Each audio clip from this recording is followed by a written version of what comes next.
India's caste census debate, the legacy of a British plot to undermine Hindus written by Manoj Vala, what we call caste today, was never part of Vedic tradition. It was engineered by colonial rulers using false narratives, pseudoscience, and scripture distortion to break Hindu unity and justify imperial domination. The damage still persists in policies, academia, and national memory. These days, there is considerable political debate in India about the caste-based census.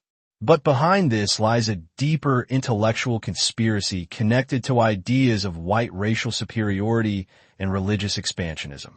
This conspiracy began during British colonial rule to justify their control over India. As part of this plan, British officials supported churches and Christian missionaries and aimed to divide and weaken Hindu society. To do this, they created a census system that broke Hindu society into hundreds of castes and racial groups. This made the Hindu community appear fragmented and weak compared to organized religions like Christianity and Islam. Otherwise, in such a large population, it made no sense to force identities based on caste or race. In the census forms made by the British, Muslims were simply counted as Muslims. But Hindus were divided into many different caste and racial categories. Only those who didn't fall into any other category were called Hindus. In fact, in 1891, the Census Commissioner E. A. Gate wrote that after counting Jains, Buddhists, Sikhs, tribals, Muslims, Christians, Parsis, and Jews, whoever was left was labeled as Hindu. India's social structure before colonial rule, it's essential to recognize that the concept of caste as a rigid social hierarchy didn't exist in the Hindu tradition. There is no such structure in Indian scriptures or authentic. धर्म एक बेजान सा मोहरा बनकर रह गया है। कभी इसकी तुलना डेंगू मलेरिया जैसी बीमारियों से की जाती है, तो कभी हिंदू धर्म और संस्कृति पर तमाम तरह के अभद्र व गाली-गलौज भरे कटाक्ष किए जाते हैं। और इस प्रक्रिया में सिर्फ एक धर्म और उससे जुड़ी आस्था ही आहत नहीं होते, बल्कि एक पूरी सभ्यता और उसकी अस्मिता की आत्मा को क्षति पहुंचती है। ऐसे हिंदू विरोधी बयानों पर सत्ताधारी दल, हिंदू संगठन और सोशल मीडिया पर लोग विरोध तो करते हैं, लेकिन यह गुस्सा जल्दी ठंडा पड़ जाता है। यही ढिलाई नेताओं को बार बार ऐसी टिप्पणियां करने का हौसला देती है। वे इस प्रकार की हिंदू विरोधी बयानबाजी दोबारा करने से पहले एक बार भी नहीं सोचते, क्योंकि उन्हें हिंदू समुदाय की तरफ से किसी संभावित प्रतिक्रिया का डर नहीं सताता। वो जानते हैं कि विवाद कुछ दिनों की सुर्खियों में सिमट कर रह जाएगा और हिंदू अपनी परंपराओं के अपमान की कड़वी घूंट को चुपचाप पी जाएंगे। 2014 में मोदी सरकार के आने के बाद से इस प्रवृत्ति ने और भी ज्यादा तेजी पकड़ ली है। विपक्षी दलों ने हिंदू धर्म को तानाशाही से जोड़ने की रणनीति अपना ली है और खुद को सेक्युलरिज्म यानी धर्मनिरपेक्षता का ध्वजवाहक दिखाने का अभियान चलाया है। इसके चलते हिंदुओं को प्रगतिशीलता के नाम पर अपनी ही संस्कृति व परंपराओं से अलग-थलग होने के लिए प्रेरित किया जा रहा है और हिंदू धर्म के प्रति घृणा का सामान्यीकरण किया जा रहा है। धर्मनिरपेक्षता की आड़ में हिंदू आस्था पर प्रहार आज भारत की विपक्षी राजनीति का बड़ा हिस्सा मौजूदा सत्ताधारी दल की तथाकथित हिंदू बहुलतावादी सोच का विरोध करने पर आधारित है। यह धारणा व्यापक है कि सत्तारूढ़ दल का मुख्य वोट बैंक हिंदू मुद्दों पर टिका हुआ है, इसलिए विपक्ष ने धर्म और उससे जुड़े प्रतीकों का विरोध ही अपनी चुनावी रणनीति बना लिया है। समय के साथ यह रणनीति केवल आलोचना तक सीमित नहीं रही, बल्कि हिंदू धर्म को नकारात्मक रूप में प्रस्तुत करने और उसकी छवि को धूमिल करने का प्रयास बन गई है। इस प्रक्रिया में विपक्ष अपने लिए एक वैकल्पिक नैरेटिव गढ़ने की कोशिश करता दिख रहा है। इसका सबसे स्पष्ट उदाहरण अयोध्या के राम मंदिर को लेकर देखने को मिला। जनवरी 2024 में आयोजित राम मंदिर प्राण प्रतिष्ठा समारोह, जो विश्व भर के करोड़ों हिंदुओं के लिए गहरी आस्था का केंद्र था, उसमें भाग लेने के लिए विपक्षी नेताओं को आमंत्रित किया गया, लेकिन कई प्रमुख नेताओं ने न्योता ठुकरा दिया। उनका तर्क था कि राम मंदिर वास्तव में बीजेपी का राजनीतिक प्रोजेक्ट है। भारतीय कम्युनिस्ट पार्टी, मार्क्सवादी ने कहा कि वे आस्था का सम्मान करते हैं, लेकिन धर्म और राजनीति को जोड़ना स्वीकार्य नहीं। कांग्रेस ने भी इसी तरह made it a central identity. Scholars like Nicholas Dirks, G.S. Gurey, Richard Eaton, David Schulman, and Cynthia Talbot found in royal records and travel writings that mentions of caste in pre-British India were rare or non-existent. Social identities were not fixed. They continually changed. A servant, trader, or farmer could become a king. में Samajwadi party के सांसद अफजल अंसारी ने तंज कसते हुए कहा कि अगर कुंभ स्नान से सच में पाप धुलते हैं और बैकुंठ के द्वार खुलते हैं, तो नरक तो खाली हो जाएगा। उनके इस व्यंग्य ने धार्मिक भावनाओं को आहत किया। समाजवादी पार्टी प्रमुख अखिलेश यादव ने भी महाकुंभ को लेकर बेहद विवादित बयान दिया। उन्होंने न केवल सनातन धर्म की मान्यताओं पर कटाक्ष किया, बल्कि यह तक कह दिया कि महाकुंभ जैसी कोई चीज है ही नहीं। उनके अनुसार यह शब्द केवल जनता को भ्रमित करने और सार्वजनिक धन की बर्बादी के लिए गढ़ा गया है। कांग्रेस अध्यक्ष मल्लिकार्जुन खड़गे ने भी महाकुंभ पर तीखी टिप्पणी करते हुए कहा कि सत्ताधारी दल के नेता कैमरों के सामने दिखावे के लिए डुबकियां लगा रहे हैं, और कहा कि क्या इस तरह डुबकी लगाने से देश की गरीबी मिट जाएगी। ये टिप्पणियां कोई इक्का दुक्का घटनाएं नहीं, बल्कि एक बड़े चलन का हिस्सा हैं, जहां राजनीतिक बहसों में हिंदू परंपराओं को नीचा दिखाना आम हो गया है। भक्तों में आक्रोश तो उठता है, लेकिन क्योंकि हिंदू समाज इसे ठोस सामाजिक आंदोलन में नहीं बदल पाता और नेताओं पर लंबा दबाव नहीं बना पाता, इसलिए हिंदूफोबिया बिना रोकटोक फैलता रहता है। चिंता की सबसे बड़ी वजह यह है कि कई बार हिंदू स्वयं ही इस परिदृश्य में या तो मूक दर्शक बने रहते हैं या फिर अपनी ही संस्कृति और धर्म Blacksmiths, charmakar, leatherworkers, kumbhar, potters, dhobi, washermen, swarnakar, goldsmiths, etc. In Western terms, these would be referred to as producer groups or manufacturing communities. Similarly, some जो अपनी हिंदू पहचान को लेकर असहज रहता है। इस वर्ग को लगातार यह समझाया और ब्रेनवॉश किया जाता है कि हिंदू पहचान पर गर्व करना संकीर्णता या फासीवाद का समर्थन है, जबकि विलुप्तीकरण की राजनीति को प्रगतिशीलता का प्रतीक बताकर प्रचारित किया जाता है। नतीजतन ऐसे लोग अपनी ही जड़ों से कटने लगते हैं और हिंदू धर्म को लेकर शर्मिंदगी महसूस करने लगते हैं। स्टॉप हिंदुद्वेषा ने पहले भी इस प्रवृत्ति पर प्रकाश डाला है कि अकादमिक जगत इस हिंदू विरोधी विमर्श का मूल स्रोत बन चुका है। विश्वविद्यालयों और बौद्धिक केंद्रों से निकलकर तैयार किया गया यह नैरेटिव परंपरागत मीडिया, सोशल मीडिया प्लेटफॉर्म्स, मनोरंजन उद्योग और विभिन्न संगठित नेटवर्क्स के माध्यम से समाज तक पहुंचाया जाता है। इस तरह एक योजनाबद्ध ढांचे के तहत हिंदू विरोधी विचारों को वैध और तर्कसंगत साबित किया जाता है, जिससे वे धीरे धीरे सार्वजनिक विमर्श में सामान्य और स्वाभाविक लगने लगते हैं। भारतीय राजनीति में हिंदू विरोधी बयानबाजी आज एक बड़े ट्रेंड का हिस्सा बन चुकी है। मोदी सरकार को चुनौती देने के लिए विपक्ष यदि हिंदू मुद्दों को रचनात्मक ढंग से उठाता तो हिंदू विमर्श और भी विस्तृत और सार्थक हो सकता था। लेकिन अधिकांश विपक्षी दलों ने ऐसा करने के बजाय हिंदू द्वेष को ही अपनी रणनीति का केंद्र बना लिया। उनकी चुनावी राजनीति इस धारणा पर टिकी है कि सनातन धर्म का विरोध कर वे अपने अल्पसंख्यक वोट बैंक को मजबूत बना सकते हैं। इस रणनीति का मकसद हिंदू धर्म को बदनाम करना और उससे जुड़े मुद्दों को अविश्वसनीय ठहराना है। यह मानना गलत होगा कि हिंदू विषय केवल बीजेपी या संघ परिवार तक सीमित रहे हैं। राम जन्मभूमि आंदोलन में अनेक दलों और समाज के विभिन्न वर्गों के लोग सक्रिय रूप से शामिल थे। इसी तरह हिंदू राष्ट्र की परिकल्पना या नेशनल सनातन बोर्ड जैसी मांगे कई संतों, आध्यात्मिक नेताओं और हिंदू संगठनों ने आगे बढ़ाई है। मौजूदा सत्तारूढ़ दल इन सभी मुद्दों से हमेशा सहमत हो, यह भी आवश्यक नहीं है। इसके अलावा कुछ विषयों पर सरकार और हिंदू समाज की सोच में स्पष्ट मतभेद भी दिखाई देते हैं। उदाहरण के लिए, मंदिरों को सरकारी नियंत्रण से मुक्त कराने का सवाल लंबे समय से हिंदू समाज की प्रमुख मांग रहा है। इस प्रकार के विषयों पर विपक्ष के पास पर्याप्त अवसर था कि वह रचनात्मक बहस छेड़कर हिंदू समाज का भरोसा जीत सके। लेकिन इसके विपरीत उसने बार बार हिंदू विरोधी विमर्श को ही हवा दी है। उसका मुख्य उद्देश्य है अल्पसंख्यक वोट बैंक का विलुप्तीकरण और इस प्रक्रिया में वह हिंदू धर्म का इस्तेमाल एक मोहरे की तरह करता है।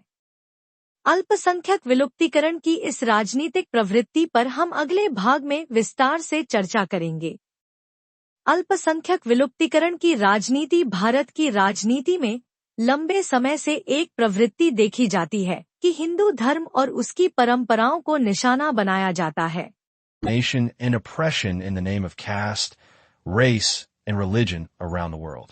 After this, a full intellectual movement began in the West under the label of scientific racism. During this period, numerous false narratives about India were propagated.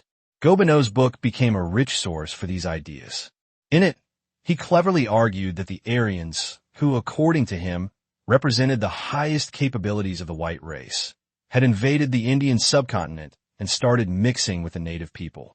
When they realized that this mixing could harm their racial purity, they supposedly created the Varna system as a method of self-protection.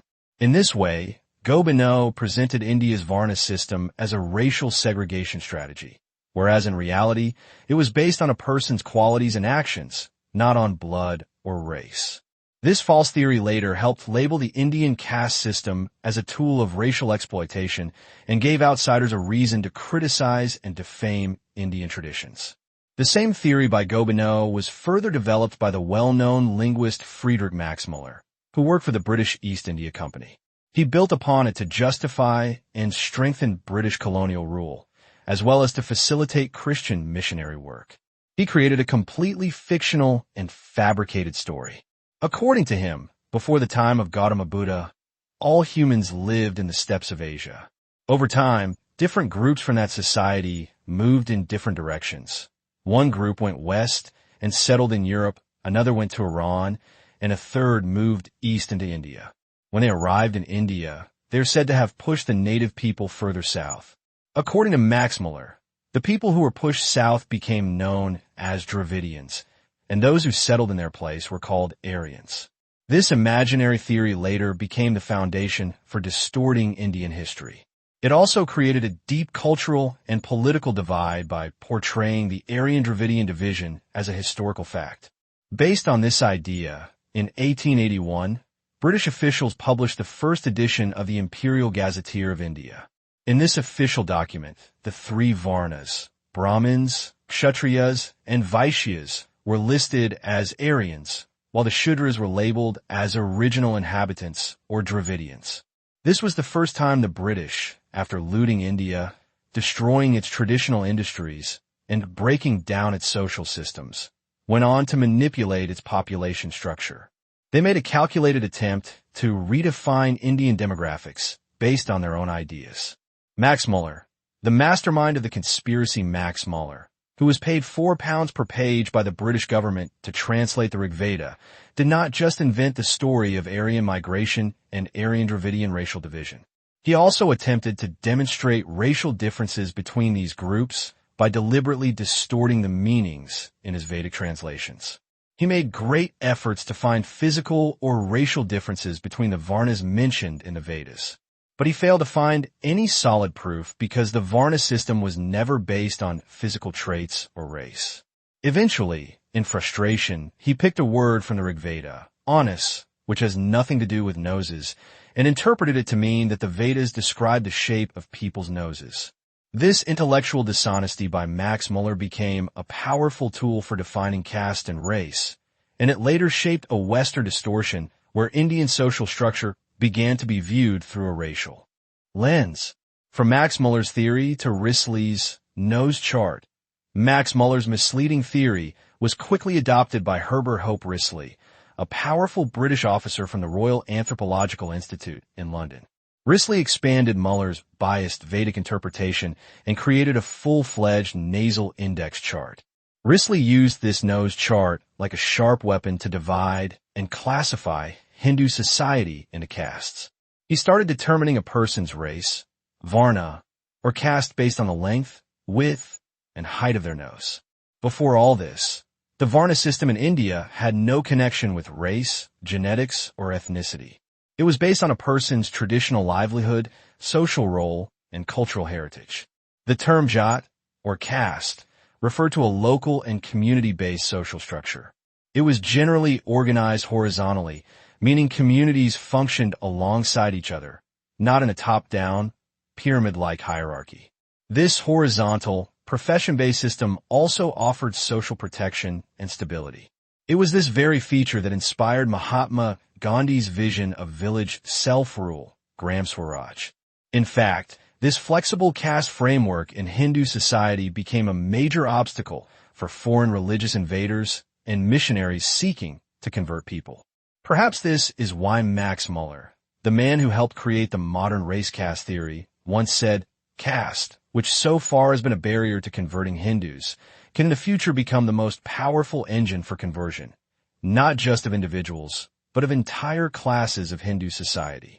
But those who wanted to expand religion under colonial cover intentionally destroyed this protective structure of Hindu society. In 1901, Herbert Hope Risley was appointed Census Commissioner of India, and later in 1910, he became its president. He used the same old nose chart as the basis for the census. In this census, Risley divided Indian society into 2,378 castes and tribes, 43 racial groups, and two main races, Aryan and Dravidian. He even declared that to truly understand an Indian's identity, varna, tribe, and race were the most reliable categories. In doing so, he inserted a completely fictional, race-based framework into official government records and the census system. What was once a system of self-organization became a tool for division and exploitation. Even before this, Risley had replaced the Indian word varna with the English word caste. He proposed several theories on the origin of the word caste and attempted to explain India's social structure using the Manusmriti.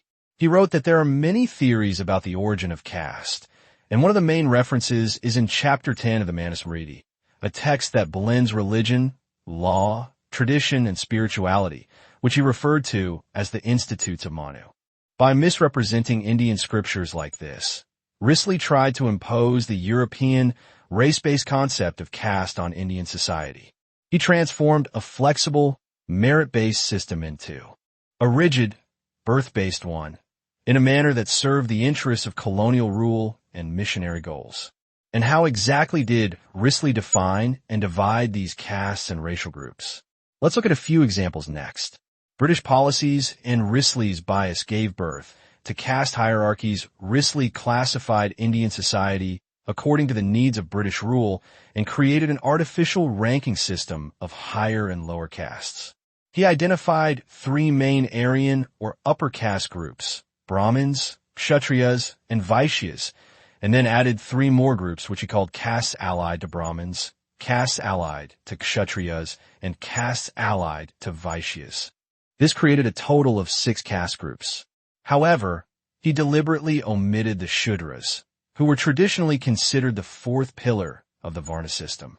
To justify this, he used the Aryan invasion theory, claiming that when Aryans invaded India, they formed relationships with local women, and the children born from these unions were called Shudras. In this way, he labeled Shudras as a mixed race of original inhabitants and pushed them into a lower category.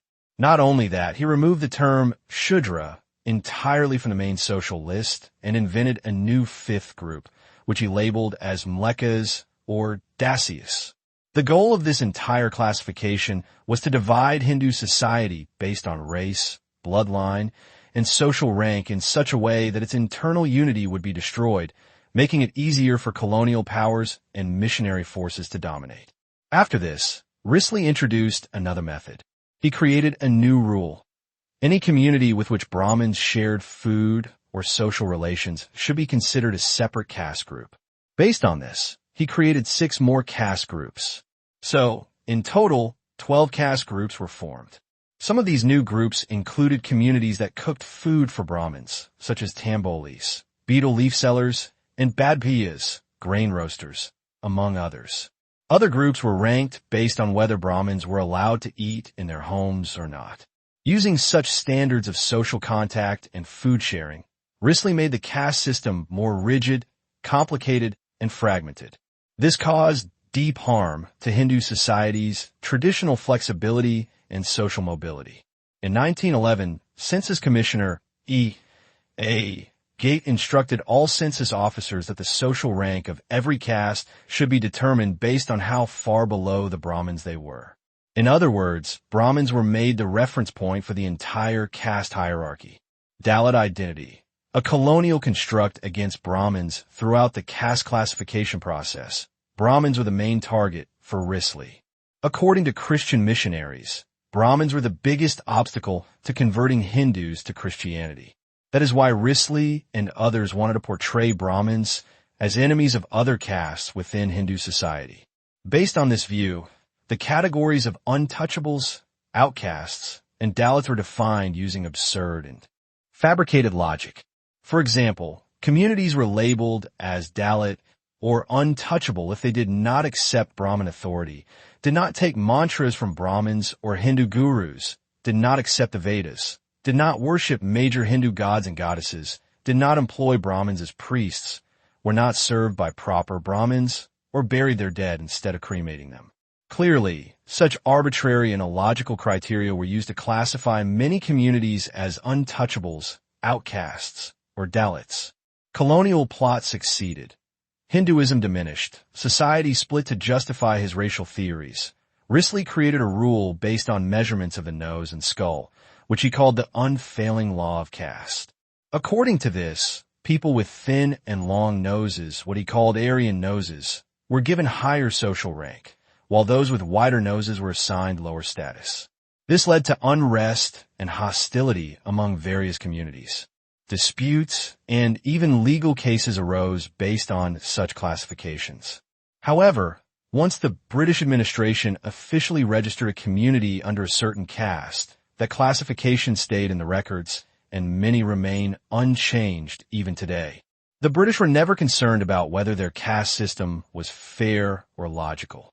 Their main aim was to divide Hindu society from within. Risley openly stated that through his so-called racial research, he wanted to declare a large section of Hindu society as non-Aryan and separate them. In reality, there was no such thing as a non-Aryan in India. Still, British administrators enforced Risley's racist and conspiratorial recommendations by labeling large parts of the Hindu population as untouchable, outcast, Dalit, or indigenous, and declaring them non-Aryan Dravidians. As a result, even today, India continues to witness caste conflicts and social tensions. In the end, this entire colonial religious conspiracy, originally designed to weaken and fragment Hindu society, is still alive in new forms, keeping Hindu society divided into hundreds of castes, weaker from within, and reduced in strength and unity. Present situation India's current census system is still based on the framework created by Herbert Risley in 1901. At Risley's request, the British government established a special survey department across India to collect data on castes and races. This department worked directly under him. It applied the European method of racial classification based on physical features like the shape of the head and nose to the Indian population. The goal was to determine how much Aryan and how much non-Aryan blood existed in each Indian, especially among Hindus. Based on this, an extensive series of volumes was compiled, listing castes and tribes by region. Even today, these lists are used as key reference materials in Indian universities for research on caste and society. When this process began, there were about 2,378 listed castes and tribes. However, with every decade of census activity, the number continued to increase, and today it is estimated to have surpassed 5,000. Meanwhile, many new caste groups have also been created, some of which didn't even exist before or were redefined in entirely new ways. The 2021 census, which was delayed due to the COVID-19 pandemic, is now likely to be held in 2027, and it may again be organized along caste-based lines. The sad part is that these are the very same castes that were labeled and ranked by Risley using arbitrary, artificial, and misleading criteria. And this colonial system is still officially accepted in India today. Conclusion: the Aryans did not come to India from somewhere else. India itself has always been the homeland of the Aryans. And the so-called Dravidians are not a separate race. This fact has been confirmed by many recent archaeological studies. Even during British rule, Dr. B.R. Ambedkar strongly opposed Risley's race theory and exposed it as baseless. He argued that if nose measurements are used to prove racial identity, then Brahmins and so-called untouchables belong to the same race.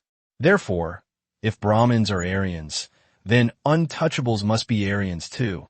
Despite this, even today, many Indian political leaders, policymakers, bureaucrats, as well as students and scholars of history and sociology, still carry deep-rooted colonial biases.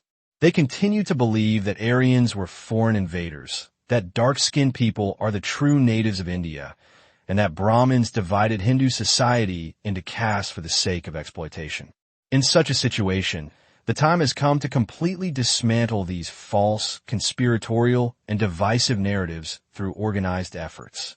For this, it is absolutely necessary that the government of India take concrete legal steps to formally remove all the unscientific and baseless theories introduced by Herbert Hope Risley and Friedrich Max Muller from the nation's educational institutions, archives, archaeological departments, and the census system. Only then can India's historical memory and social structure be truly freed from the distortions of colonial rule.